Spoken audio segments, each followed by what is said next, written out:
ভর্তা মানে আমাদের ঘরের খাবারের একটা আলাদা স্বাদ, আলাদা আবেগ। গরম ভাতের সঙ্গে ভর্তা খেলে যেন মনটা তৃপ্ত হয়ে যায়। আজকে আমি খুবই মজাদার একটা ভর্তা করেছি। মসুর ডাল দিয়ে পাঙ্গাস মাছের ভর্তা। যারা পাঙ্গাস মাছ পছন্দ করে না তারাও এই ভর্তার ফ্যান হয়ে যাবে যদি একবার ট্রাই করে। পাঙ্গাস মাছটা প্রথমে লেবুর রস আর হালকা গরম পানি দিয়ে ধুয়ে নিয়েছি, যে কারণে পাঙ্গাসের কোনো গ্রানই ছিল না। এটা পাঙ্গাস মাছ নাকি অন্য মাছ সেটা বোঝাই যাচ্ছিল না। দেন সামান্য নুন, হলুদ ও মরিচের গুঁড়ো মেখে পাঙ্গাস মাছটা একদম পোড়া পোড়া করে তেলে ভেজে নিয়েছি। এই ভর্তাটাতে আমি কাঁচামরিচ এবং শুকনো মরিচ দুটোই ইউজ করেছি।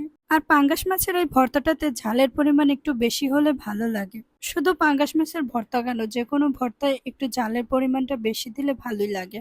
এই ভর্তার জন্য আরেকটা মেইন পার্ট হচ্ছে মসুরের ডাল। মসুরের ডালটা আমি লবণ আর হলুদ দিয়ে সিদ্ধ করে নিয়েছি খুব ভালোভাবে। আর আগে থেকে পাঙ্গাস মাছের কাঁটাটাও ছাড়িয়ে রেখেছিলাম। ব্যাস একদম রেডি। কে কে পাঙ্গাস মাছের ভর্তাটা আগে ট্রাই করেছেন অবশ্যই কমেন্ট করে জানাবেন।